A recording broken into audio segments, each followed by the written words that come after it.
Hello everyone, welcome back to Chandu Digital Class. Today we are going to discuss a poem which is from 4th unit in 8th class. This unit tells us art and culture. The topic name is The Earthen Goblet, which was written by Harindranath Chattopadhyaya. Now let us discuss about the author.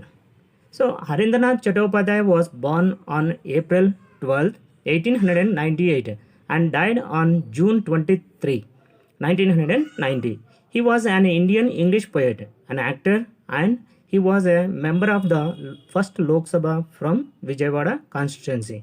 He was the younger brother of late Sarojini Naidu.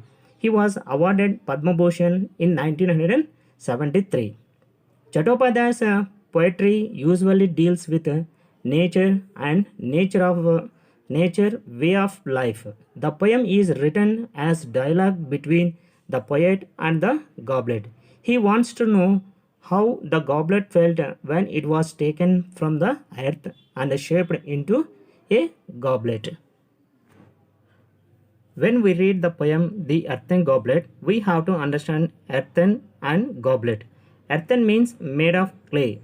Goblet means a cup for wine. The potter makes goblet with clay. He gives them beautiful forms like pots, bricks, tiles, lamps, etc.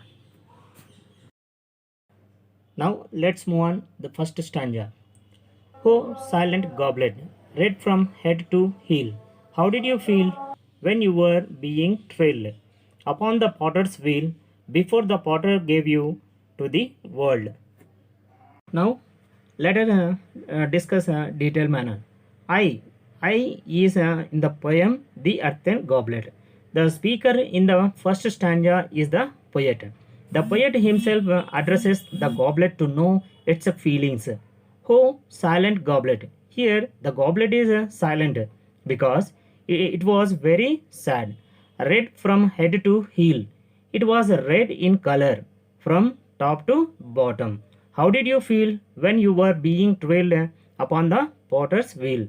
Here, the poet questions the goblet, which is red from head to heel, how it felt when it was moved round and round on the potter's wheel before the potter gave you to the world. That means before the potter gave the goblet to the world in the form of a pot.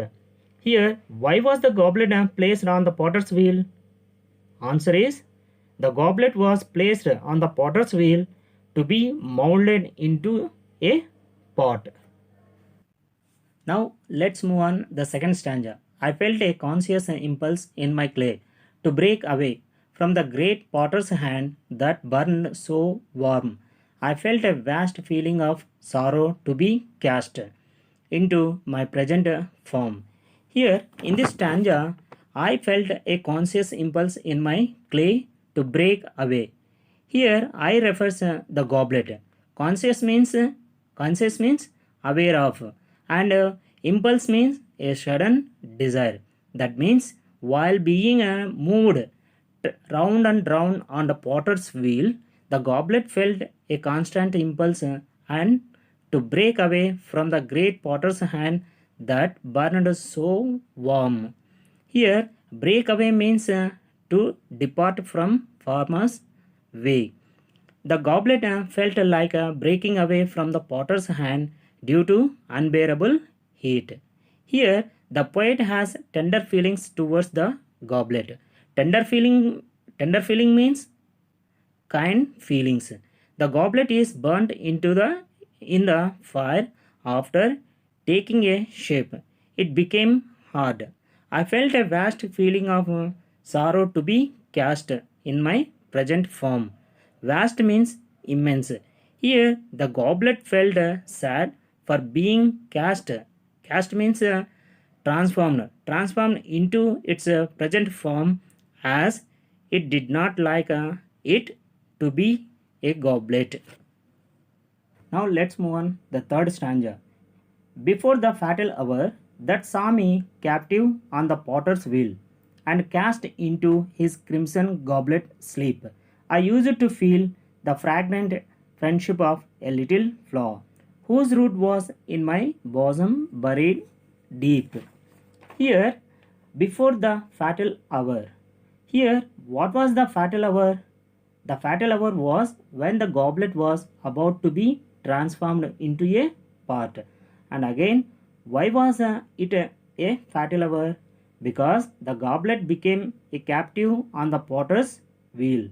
That saw me captive on the potter's wheel. Here, captive means capture and cast into his crimson goblet sleep. That means when it is transformed into crimson goblet, it was deep mood. I used to feel the fragrant friendship of a little flower, whose root was in my bosom buried deep. Here, before being transformed into its present form, the goblet used to enjoy the company of a little flower. And the phrase fragrant friendship, it conveys the true and pure friendship between the soil and the plant. When the goblet was in the form of soil, it could give life to the plant. The plant gave life to beautiful flowers that blossomed, spreading fragrance to the earth, and whose root was in my bosom buried deep. That means the goblet liked the little flowers so much because its root was buried deep in the heart of the goblet when it was its previous form of a lump of soil. Now let's move on the last stanza. The potter has drawn out the living breath of me and given me a form which is the death of me. My past unshapely natural state was best, with just one flower flaming through my breast. Here in the stanza, the first line, the potter has drawn out the living breath of me. Here, drawn out means remove or drag out. The potter has removed the living breath of the goblet. Here, living breath expresses the life which is drawn out by the potter while molding the soil into a goblet.